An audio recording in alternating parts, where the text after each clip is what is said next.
is officially party season. Everything from Kwanzaa to Christmas, even New Year's, people are getting together to celebrate. So how do you know what to do? What's a party foul, party do, party don't?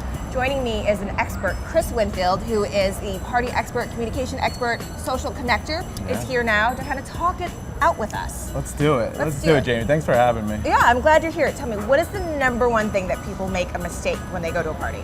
So the number one, people hate going to parties. I mean, it sounds like it's a party, it's supposed to be fun. So I think the biggest mistake is having that attitude. This is something I have to do. I don't want to go, so it's going to be miserable. So what happens when we think something's going to be miserable? It usually is. So that is honestly, the biggest mistake that people will make. How do you take the edge off of a party? So one of the greatest things that I do, or I like to do and help people do, is go in looking to actually help somebody else. So it gets us outside of ourselves. So this is great for any type of networking thing. So if I'm going somewhere, I'm thinking about what can I do to help somebody here? So how do I know? I figure out who's gonna be there, and then I just think about what can I actually do? What can I show up with, rather than just like having to feel like I need to fit in or something like that. And as a guest, are you obligated to bring like a host or hostess gift? It can't hurt. I mean, I don't think we're obligated to do anything anymore, but it's like one of those things where, do you want to stand out?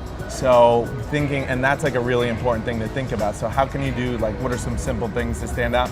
Get there early. And the reason why is you have smaller crowds. It's easier to start conversations, to be the person initiating something, rather than coming late and having to kind of try to fit in with everyone else. So always go in sort of, should you have a plan of action?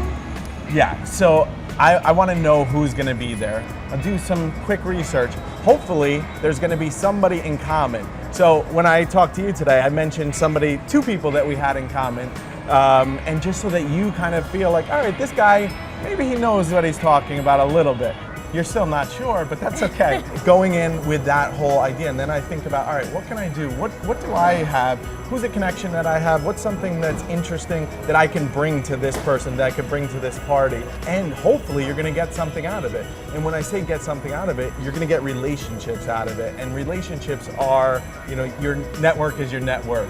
So they're gonna help you to get an apartment easier, to get your kid into that elite preschool, to get a job, all these different things. So thinking of it from that perspective. So let's talk about some of the topics that we shouldn't be talking about at a party.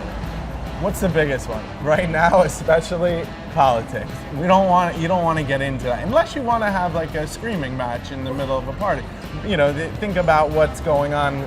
So it's very similar to the things that you're not going to talk about at your Thanksgiving dinner table with that distant relative who's a little bit out there. So politics, religion, anything that's like over the line. Think about the same exact things like that you probably wouldn't talk about at work or in the middle of a boardroom. You're going to want to think about the same thing there. So let's talk about, you went to a party, you had a good time. What do you do? What's the next step? What should you do to build on that relationship that you think you made that night? So hopefully you made a few good contacts, and you don't need think quality over quantity. I think that's a really important thing. So hopefully you made some really good contacts, and you're like what I do is I take out my phone and I'm like, hey, can you just put your contact info in here? And then just send a simple, great meeting you. Here's a quick thing about how I think I can help you out. Let's meet up. Add them on Facebook. Whoever's hosting the party, send them an email, a thank you. So few people actually do that, and always kind of thinking that way. It's so important. Let's backtrack a little. Sure. Say you're going to a party and you don't know a lot of the people there. What is your best approach? Like, what kind of introduction should you make? So it's good to know what a friend of mine calls it having like a perfect intro, like your 6-word intro. So when I go somewhere, somebody asks me what they do, and I say, I connect people. Having that intro, something that's gonna get people to at least start a conversation.